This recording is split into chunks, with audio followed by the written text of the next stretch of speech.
Redington के एक दूरस्थ छोटे से शहर में जीवन हमेशा धीमा, शांत और नीरस था, जब तक कि उस अजीब रोशनी वाली रात ने सब कुछ बदल नहीं दिया। एक ठंडी शरद ऋतु की शाम थी, जब शहरवासियों ने पहली बार आकाश में चमकती हुई बहुरंगी गोलों को देखा। ये गोलियां पेड़ों के ऊपर चुपचाप तैर रही थीं, जिससे परिदृश्य पर एक अजीब सी चमक बिखर रही थी। शुरुआत में लोगों ने इसे किसी प्रकार का प्रकाश शो या प्राकृतिक घटना माना, लेकिन जैसे जैसे ये रोशनी अधिक देर तक रुकती गई और उनकी तीव्रता बढ़ती गई, जिज्ञासा बेचैनी में बदल गई। अगली सुबह स्थानीय समाचार पत्र ने इन रहस्यमयी रोशनियों पर प्रमुखता से लेख छापा और शहर में तरह तरह की अटकलें लगने लगीं। कुछ ने कहा कि यह कोई सैन्य प्रयोग था, जबकि अन्य लोग चुपचाप एलियंस की बात करने लगे। हालांकि जब युवा टॉमी हार्पर, जो कि एक शौकिया खगोल शास्त्री था, ने अपने टेलीस्कोप से इन रोशनियों को कैप्चर किया, तो असली रहस्य खुलने लगा। टॉमी की रिकॉर्डिंग ने एक आश्चर्यजनक दृश्य दिखाया। ये रोशनी सिर्फ यादृच्छिक गोले नहीं थी, बल्कि एक बड़े त्रिकोणीय वस्तु का हिस्सा थी। एक विशालकाय तरल धातु जैसी चमकती सतह वाली वस्तु, जो पेड़ों के ऊपर चुपचाप मंडरा रही थी, मानो वह देख रही हो, प्रतीक्षा कर रही हो। शहर में यह खबर आग की तरह फैल गई और जल्द ही शहरवासी उत्सुकता और भय से भर गए। मेयर ने जांच की मांग की, लेकिन अधिकारियों ने इसे मौसम संबंधी घटना कहकर खारिज कर दिया। हालांकि जिन्होंने रोशनी देखी थी, वे जानते थे कि यह कोई साधारण घटना नहीं थी। रात को जब पूरा शहर सो रहा था, कुछ साहसी निवासी गुप्त रूप से इकट्ठे हुए और उन्होंने इस रहस्य पर चर्चा की। उनके अनुसार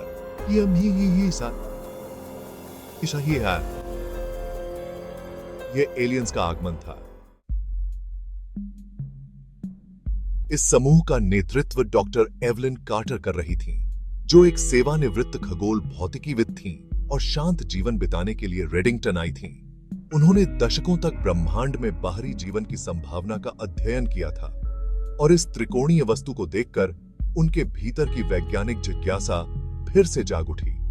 उन्होंने यह तर्क दिया कि वह वस्तु केवल गुजरने के लिए नहीं आई थी, बल्कि किसी खास कारण से यहां थी। वे हमें देख रहे हैं, उन्होंने समूह से कहा, लेकिन वे क्या चाहते हैं, यह हमें समझना अभी बाकी है।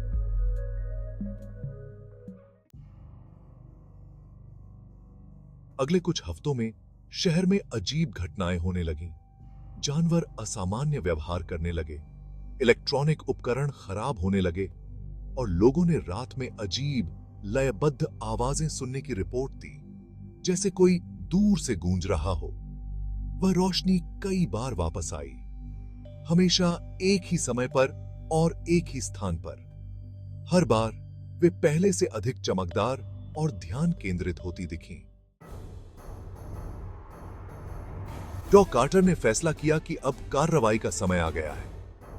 उन्होंने टॉमी और कुछ अन्य साहसी लोगों को इकट्ठा किया और उन पहाड़ों की ओर जाने का निर्णय किया, जहां से वे रोशनी आती थी।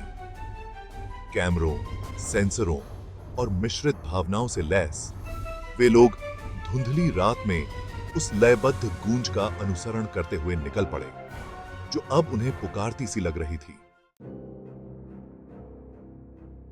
जैसे ही वे उस स्थान के पास पहुंचे, गूंज और तेज हो गई। उनके शरीर में कंपन के साथ गूंजने लगे। वे जल्द ही एक विशाल परलौकिक संरचना के सामने खड़े थे।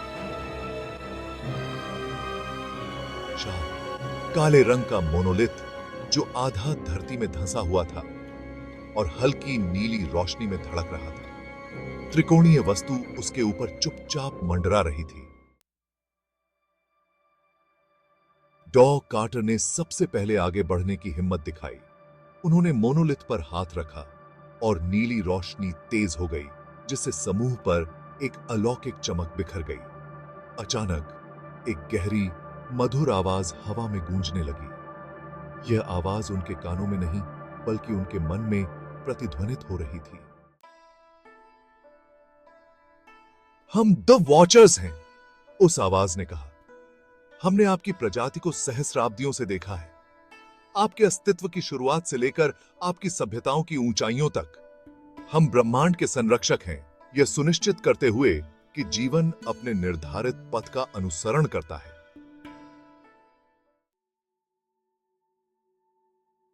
टॉमी डर और आश्चर्य से भरी आंखों के साथ सभी के मन में उठ रहे सवाल को पूछ ही लिया। आप यहां क्यों हैं? आप हमसे क्या चाहते हैं? आवाज ने शांत और लगभग सुखदायक लहजे में उत्तर दिया। आपकी दुनिया एक महत्वपूर्ण मोड़ पर खड़ी है। आने वाले वर्षों में आपके द्वारा किए गए निर्णय आपके भविष्य को निर्धारित करेंगे। चाहे आप सितारों तक पहुंचें या अंधकार में गिर जाएं, हम यहां मार्गदर्शन करने, देखने और ब्रह्मांडीय संतुलन की रक्षा करने के लिए हैं। लेकिन हम सीधे हस्तक्षेप नहीं कर सकते। रास्ता आपका है, निर्णय भी आपका होगा।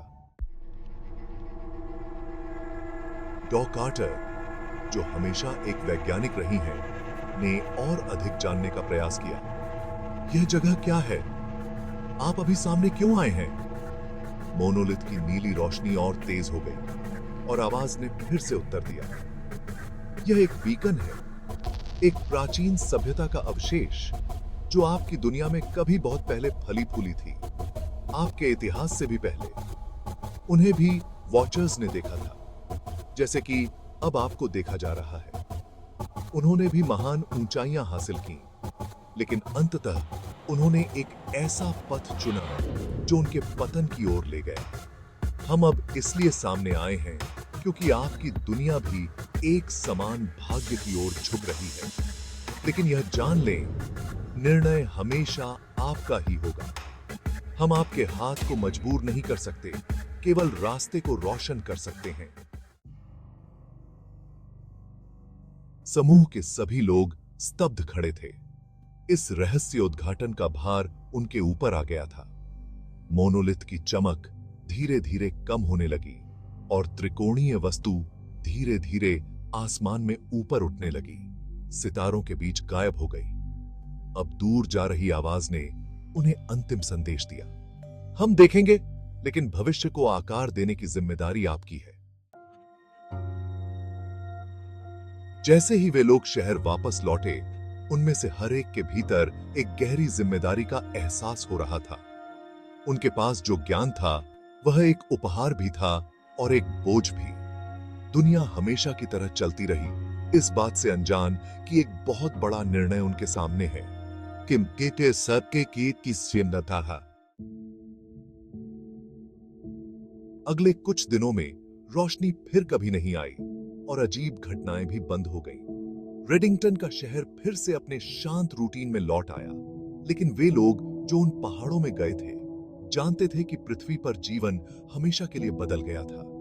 उन्होंने एक ऐसी सच्चाई की झलक देखी थी जिसे बहुत कम लोग कभी जान पाएंगे। एक ऐसा रहस्य जो उन्हें ब्रह्मांड और उन अनदेखी शक्तियों से जोड़ता था जो उनके भाग्य को आकार देती थी।